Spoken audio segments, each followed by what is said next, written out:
আসসালামু আলাইকুম ওয়া রাহমাতুল্লাহি ওয়া বারাকাতুহু। আজকে আরো একটি ভিডিও নিয়ে হাজির হলাম আপনাদের সম্মুখে। আলহামদুলিল্লাহ, যে যেখান থেকে ভিডিওটি দেখছেন সকলকে জানাই আন্তরিক ধন্যবাদ এবং মোবারকবাদ। যারা এই চ্যানেলে নতুন আছেন তাদেরকেও অন্তঃস্থল থেকে ভালোবাসা জানাই। যারা এখনো সাবস্ক্রাইব করেননি অবশ্যই সাবস্ক্রাইব করবেন এবং পাশে থাকা বেল আইকনটি টিপে দিবেন ইনশাআল্লাহ। আলহামদুলিল্লাহ, আমার প্রাণের ভাইয়েরা, মায়ের ভাইয়েরা আমার এই চ্যানেলটি দেখে থাকেন, সকলকে অন্তঃস্থল থেকে ভালোবাসা জানাই। আবারও আশা করি সকলে ভালো আছেন। আলহামদুলিল্লাহ, আমি আজকে ঘাস ক্ষেত, চারিদিকে ঘাস ক্ষেত, আমি নদীর চরে নামার জায়গার মধ্যে দাঁড়িয়ে রয়েছি। আলহামদুলিল্লাহ, এই পাশেও ঘাস ক্ষেত, সবুজে সমারোহ। ঘাস ক্ষেত আমার দেখলেই কিন্তু ভালো লাগে। আলহামদুলিল্লাহ, এটা একটা অন্যরকম একটা ফিলিংস তৈরি হয় আমার ঘাস ক্ষেতের মধ্যে কাজ করতে, ঘাস ক্ষেতে পানি সেচ দিতে, ঘাস ক্ষেতের মধ্যে পরিচর্যা করতে আমার কাছে খুবই ভালো লাগে। যখন আমি খামারের মধ্যে থেকে যখন গরুর পরিচর্যা করতে মজা পাই, তখন কিন্তু আমি ঘাসের মধ্যেও পরিচর্যা করতে, ঘাসে সেচ দিতে, সবকিছুর মধ্যে আমার খুব ভালো লাগে। আজকে অবশ্য প্রথম থেকে শেষ পর্যন্ত আমন্ত্রণ জানাচ্ছি ভিডিওটি দেখার জন্য। আমি আজকে কতদিন বয়সে সেচ দেই, পানি সেচ দেই, মানে পানি দেই, আবার পরবর্তীতে আবার কতদিন, মানে একটা ক্ষেতের মধ্যে আমি কয়বার পানি দিয়ে থাকি, পানি সেচ দিয়ে থাকি, সে ব্যাপারে আজকে অবশ্যই আপনাদেরকে ধারণা দেবো ইনশাআল্লাহ। আসুন আপনাদেরকে দেখাই, আমার ঘাস খেতে আজকে পানি সেচ দেওয়া হচ্ছে। আলহামদুলিল্লাহ, আসেন দেখাই ইনশাআল্লাহ। আলহামদুলিল্লাহ, দেখতেছেন, এটা কিছুদিন আগে আপনাদেরকে দেখাইছিলাম ঘাস ক্ষেত্রে। এখন দেখেন 5.5 ফিটের মতন হয়ে গেছে। আলহামদুলিল্লাহ, আলহামদুলিল্লাহ, আমার কাছে অত্যাধিক ভালো লাগে এটা। আসলে আমার প্রাণের ভাইয়েরা, মায়ের ভাইয়েরা যারা দেখে থাকেন আমার ভিডিওগুলি, তারা অনুধাবন করতে পারেন আমি কিভাবে আপনাদের সম্মুখে কথা বলার চেষ্টা করি এবং আপনাদেরকে পুঙ্খানুপুঙ্খানু ভাবে বোঝানোর চেষ্টা করি। হয়তো দু একটি কথা এদিক সেদিক হয়ে যায়, অবশ্য ক্ষমার দৃষ্টিতে দেখবেন আমাকে ইনশাআল্লাহ। এই যে দেখেন, এই ক্ষেতটা অবশ্য এটা 5 বছর পূর্বে কিন্তু এই ক্ষেত লাগানো হয়েছে। এখনো পর্যন্ত বোঝা যাচ্ছে যে মাত্র যেমন 2 কাঠার মতন দিছি। এটা আগে আপনাদেরকে কিভাবে সার প্রয়োগ করলাম সেই ব্যাপারে আপনাদের কারা ধারণা দেওয়া হয়েছে, কিন্তু এখন আমি কিন্তু সার প্রয়োগ করতেছি। এদিকে যেই বড় গাছগুলি দেখতেছেন, এদিক থেকে কিন্তু কাটা শুরু হয়েছে, এদিক থেকে কেটে আস্তে আস্তে দক্ষিণের দিকে গেছি। এই জন্য কিন্তু এইদিকে বড়, এদিকে কিন্তু একটু বড় দেখতেছেন আমার সবুজের সমারোহ। আলহামদুলিল্লাহ, সার দেওয়ার পরিপ্রেক্ষিতে দেখেন কিভাবে সুন্দর কালো হয়ে গেছে, একবারে সবুজ হয়ে গেছে। আলহামদুলিল্লাহ, আমার কাছে খুবই ভালো লাগে। আসলে আপনাদের কাছে কিরকম ভালো লাগে অবশ্যই ভিডিওতে জানাবেন ইনশাআল্লাহ। আসলে যেই কথা বলতে চাচ্ছি, এখানে যদি একটু দেখাই, এই যে দেখেন ওইদিকে কিন্তু পানি দেওয়া হয়ে গেছে। আলহামদুলিল্লাহ, আস্তে আস্তে পানি এদিকে দেওয়া হচ্ছে, এই যে দেখতেছেন পানি পানি দেওয়া হচ্ছে, যে পানি দেওয়া হচ্ছে। আলহামদুলিল্লাহ, এরকম এখনো পর্যন্ত দেখেন, এই যে এখনো পর্যন্ত দেখেন কিভাবে পা ঢুকে কি পরিচর্যা করলাম এবার। আলহামদুলিল্লাহ, সবসময় পরিচর্যা করে থাকি, তবে এই একটি বছর যাবত আমি একটু অসুস্থ থাকার কারণে, আপনারা সকলে জানেন আমার হাতের সমস্যা, এই অসুস্থ থাকার কারণে কিন্তু এরকম পরিচর্যা হয়নি। যেহেতু আবার আমি অসুস্থ থেকে আলহামদুলিল্লাহ আল্লাহ তাআলা ভালো রাখছে এবং হায়াতে তৈয়বা দিয়ে রাখছে, এই জন্য কিন্তু আপনাদের সম্মুখেও হাজির হতে পারছি এবং কথা বলতে পারছি। কণ্ঠস্বর আল্লাহ তাআলা দিয়েছে, কণ্ঠনালী আল্লাহ তাআলা দিয়েছে, এই জন্য কথাগুলি বলতে পারি, আপনাদের সাথে শেয়ার করতে পারি। এই যে দেখতেছেন, আপনাদেরকে দেখালাম যে কত নিচে যায়, প্যাঁক হয়ে যায়, একবারে কাদায়, এরকম ভাবে আমি এই ঘাস ক্ষেত্রের পরিচর্যা করছি। আলহামদুলিল্লাহ, এখন আবার কিন্তু পানি দেওয়া হচ্ছে। আমি আপনাদেরকে বলি যে আমি কিভাবে পানিটা সেচ দিলাম। প্রথম যে সেচটা দেওয়া হয়েছিল, সেটা দেওয়া হয়েছিল 8 থেকে 10 দিনের ভিতরে। যখন নাকি আধ হাতের মতন ঘাস ক্ষেতের চারা বড় হয়ে গেছে, ঘাস বড় হয়েছে, আধ হাতের মতন হয়েছে, মানে পুনে কাত হয়েছে কিংবা 1 হাতের মতন হয়েছে, ওই সময়ে যে পানি সেচ দেওয়া হয়েছে। পরবর্তীতে কিন্তু এখন কিন্তু আবার পানি সেচ দেওয়া হচ্ছে, এটা আপনাদেরকে দেখাচ্ছি। আলহামদুলিল্লাহ, এখন কিন্তু আবার পানি সেচ দেওয়া হচ্ছে। এখানের যদি বয়সটা আমি ধরতে চাই, সেটা হচ্ছে এখানের বয়স থেকে 20 থেকে 25 দিন। যেই জায়গাটায় দেখতেছেন কিন্তু ওই জায়গায় বড় হয়ে গেছে, এটা 30 দিন বয়স। এখানে যেহেতু একসাথে ক্ষেত, এই জন্য কিন্তু ওইটার মধ্যে পানি দিতে হচ্ছে এবং এটার মধ্যে পানি দিতে হচ্ছে, একসাথে কিন্তু আমি ভিজায় থাকি যেন দ্রুত গতিতে গাছগুলি বেড়ে যায়, আমার গাছে যেন কোনো সংকট না হয়। এই জন্য কিন্তু আপনাদেরকে ধারণা দেওয়ার চেষ্টা করি। আজকে যে পানিগুলা দিতেছি সেটার ব্যাপারে কিন্তু ধারণা দেওয়ার চেষ্টা করতেছি। এটা দীর্ঘ 20 থেকে 25 দিনের মাথায় কিন্তু আবার পানি দেওয়া হচ্ছে, আরো একবার দেওয়া হবে। প্রথমবার আপনাদেরকে বলছি যে প্রথমবার পানি দিছি 8 থেকে 10 দিনের মাথায়, পরবর্তীতে সার দেওয়া হয়েছে। এবার কিন্তু এখন যেই পজিশন সেটা হচ্ছে 20 থেকে 25 দিন আনুমানিক ধারণা আপনাদেরকে দেওয়ার চেষ্টা করলাম।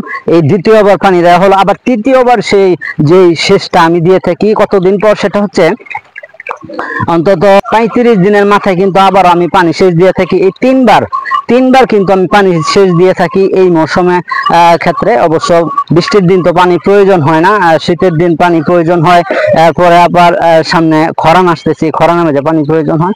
আসলে পানি দিলে কি হয়, যদি আজকে এই অবস্থা দেখতেছেন যে সেচটা দেওয়া হচ্ছে, এই সেচের অন্তত 4-5 দিন পর, 2 দিন পর যে একটা বাড়ন্ত শুরু হয়ে যাবে। এই গাছ যেরকম দেখতেছেন, আমি যেখানে দাঁড়িয়ে আছি এই গাছটা দেখতেছেন অন্তত আমার কোমর হিমা, এটা হয়ে যাবে অন্তত এই 2-3 দিন পরেই করে বুক হিমা হয়ে যাবে। এরকম পজিশন কিন্তু ঘাস খেতে হয়ে যাবে।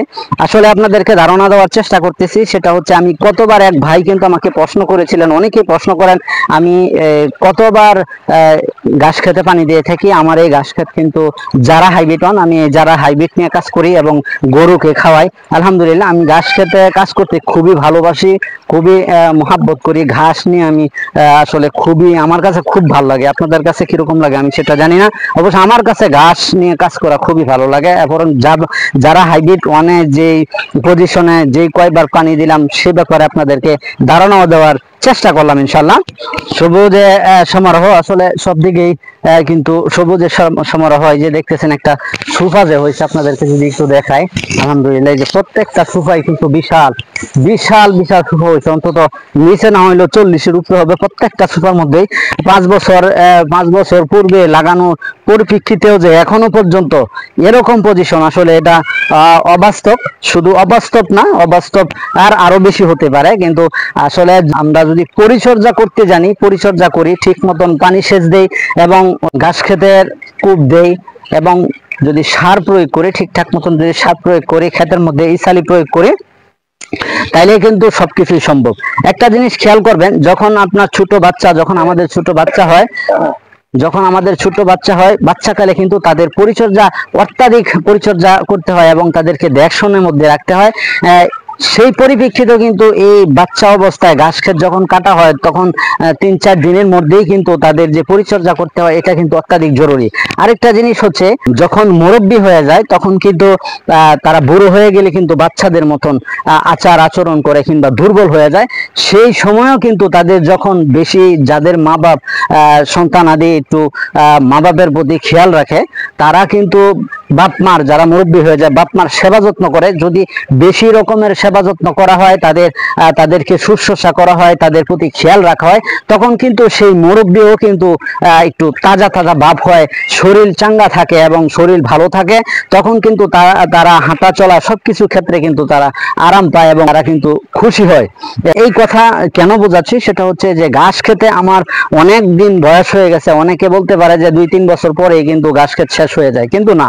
যদি পরিচর্যা, আমি এই কথাই কিন্তু বোঝাতে চাচ্ছি যে পরিচর্যার মাধ্যমে সবকিছু সম্ভব। আমার যে ঘাস খেত, আসলে এটা আমি ওই অবাস্তবের মধ্যে আছি যে এরকম সুন্দর সমারোহ যে আপনারা দেখতেছেন, সুন্দর সমারোহ যে আমার কাছে খুবই ভালো লাগে। এখানে যে ক্ষেতটুকু আছে সেটা অবশ্যই আপনাদেরকে এর আগে ধারণা দেওয়া হয়েছিল। এখানে ক্ষেত আছে আপনার 15 গুন্ডার মতন। আমাদের এখানে যদি হিসাব করি, আর আপনাদের এখানে যদি আমি হিসাব করতে যাই, সেটা হচ্ছে শতাংশ যদি আমি হিসাব করতে চাই, সেই শতাংশ হবে অন্তত 25 শতাংশের মতো হবে।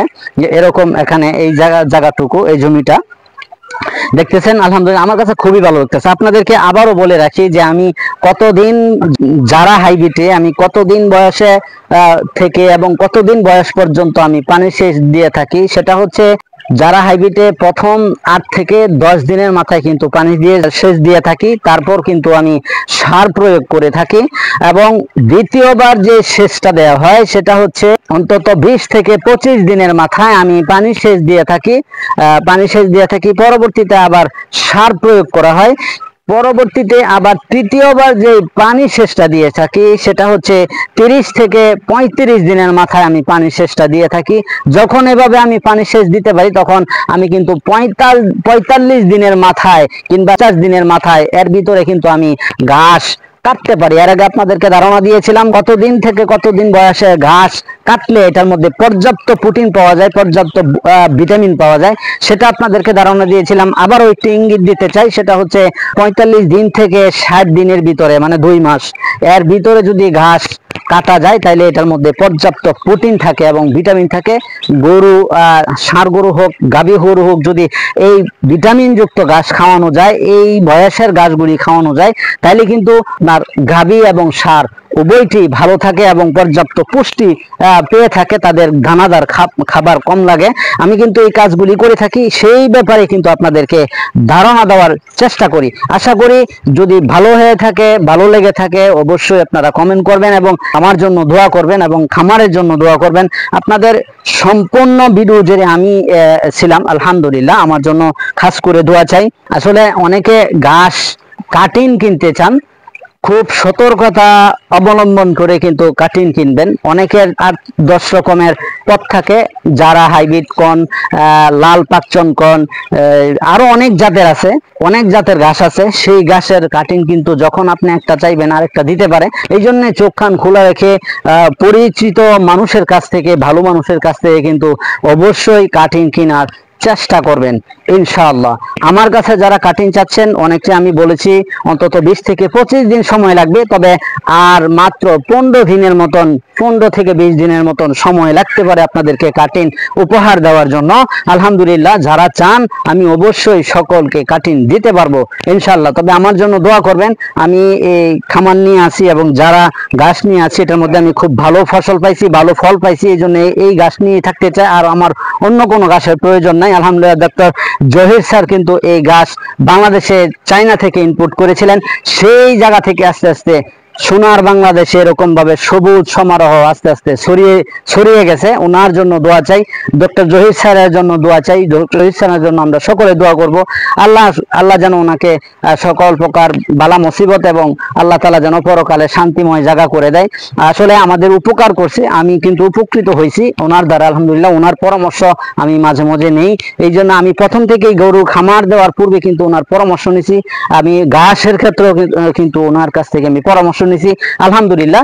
এখন কিন্তু আপনাদেরকে যেই কথা, যেই বার্তা দিতে চাই সেটা হচ্ছে, যদি কেউ আমার কাছ থেকে যারা কাটিং নিতে চান অবশ্যই আমার কাছ থেকে নিতে পারবেন, সে আশাবাদ ব্যক্ত করে এখানেই শেষ করব। অন্য কোনো নতুন ভিডিওতে আপনাদের সম্মুখে অবশ্যই হাজির হয়ে যাব। ওমা তৌফিক ইল্লা বিল্লাহ, সে প্রত্যাশায় সকলে ভালো থাকবেন। এখানেই শেষ করছি। আসসালামু আলাইকুম ওয়া রাহমাতুল্লাহি ওয়া বারাকাতুহু।